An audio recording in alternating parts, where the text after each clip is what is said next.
Ako mas purpose ko pang ang opinion ng tao hati. Mas gusto nila wag nila sabihin, mas gusto nila sasabihin. So para sa akin kasi mahalaga pa rin yung pag-pray. Kasi parang yung iba sinasabi sa akin, si Madam Ruby ay natural na talaga mangyari yun, di ba? Natural mangyari, may lindol, may bagyo, may parating na tsunami, may parating na pagputok ng Bulkan Taal, di ba? Nung pumutok yung Bulkan Taal, lahat naman wala talagang idea.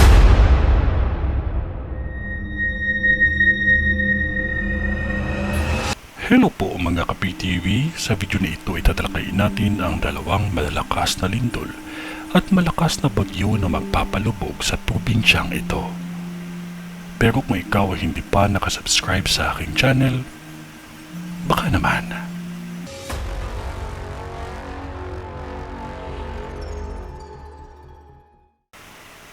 Huwag niyo po itong katakutan o ikagalit.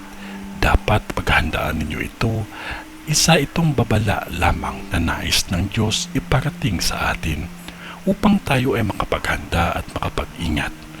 Ako ay tao lamang at Diyos pa din ang mas nakakaalam sa lahat. At kung ano man ang ipinakita niya sa akin ay aking pinapahatid lamang sa inyo. Mahal niya tayo dahil sa kabila ng pagiging masama ng iba sa atin, pinaparating pa din niya sa atin ang mga mangyayari na dapat nating paghandaan.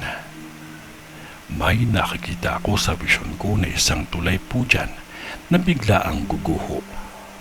Kahit pagkakaroon ng sinkhole sa isang kalsada ay aking nakikita na mangyayari pa lamang. Isa na din ang naging dahilan nito ang lindol na halos malakas ang yanig sa lupa at tubig. Sa vision ko, nakita ko na makakaranas ang probinsyang ito ng ilang araw nang walang tigil ang ulan na siyang dahilan ng pagguho ng ilang lupa. Sa taong ito, makakaranas kayo ng may kalakasang bagyo.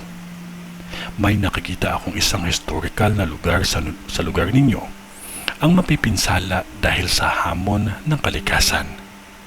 May nakikita akong masusundan pa ng dalawang matataas na antas sa politika ang masasawi ng hindi inasahan. Mag-maingat din tayo sa lahat ng mga driver dahil may nakikita akong malaking aksidente na kung saan may ilang buhay na nasawi. May nakikita akong kulay na asul na sasakyan at may kahalo pa itong ibang kulay na dadamay sa aksidenteng ito. Isa sa mga sasakyan ay may kulay asul at ang isa ay halo-halo ang kulay. Mag-maingat lamang ang lahat at huwag nating kalimutan ang manalangin palagi dahil Diyos pa din ang pinakamakapangyarihan sa lahat. Ito ay ang bisyon ni Madam sa Bohol. Sa ngalan ng Diyos Ama, ng Diyos Anak, at ng Diyos Espiritu Santo. Amen.